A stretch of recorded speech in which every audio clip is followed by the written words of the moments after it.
శ్రీ రాజీవ్ గాంధీ గారి వర్ధంతి మా మొత్తం సనత్ నగర్ నియోజకవర్గంలో ఎంతో ఒక ట్రిబ్యూట్ రూపంలో అందరూ నివాళులు అర్పించారు. ఈరోజుకి కూడాను ఆయన లేని లోటు కాంగ్రెస్ నేతలు కాడర్ గుండెల్లో ఎప్పుడూ ఉంటుంది. అలాగే ఆయన చూపించిన దిశానిర్దేశాలు ఇచ్చిన ఆ జ్ఞాపకాలు కూడా మాతో ఈ రోజులు ఉన్నాయి. అందుకనే మా కాంగ్రెస్ ప్రభుత్వం కానీ అలాగే ఇక్కడున్న ప్రతి కాడర్ కానీ ఎప్పుడూ ఆయన చూపించిన ఆ దోవనే పాటిస్తుంటారు.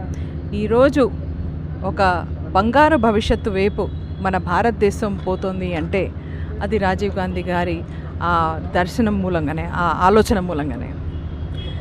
కాబట్టి మేము అందరం కలిసి ఈ రోజున మాతో DCC president Secunderabad Deepak John గారు కూడా ఉన్నారు. అలాగే ఈ ఘనంగా ఈ నివాళులు ఈ రోజున అర్పించడానికి ఆర్గనైజ్ చేసిన ప్రణవ్ యాదవ్ గారు, ప్రమోద్ గారు, సీనియర్ లీడర్సు, అలాగే కొత్తగా నియామకమైన division presidents Srikanth Ajjubhai and Ravikanth Ajjubhai, అలాగే శ్రీకాంత్ కూడా కనిపించినట్టున్నారు. అందరూ ఉన్నారు.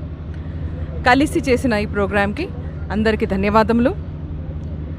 ఈరోజు మళ్ళీ ఒక రకంగా మేము సంకల్పం తీసుకుంటున్నాం రాజీవ్ గాంధీ గారు చూపించిన ఆ బాట మీద నడవడానికి. ధన్యవాదములు. జై కాంగ్రెస్.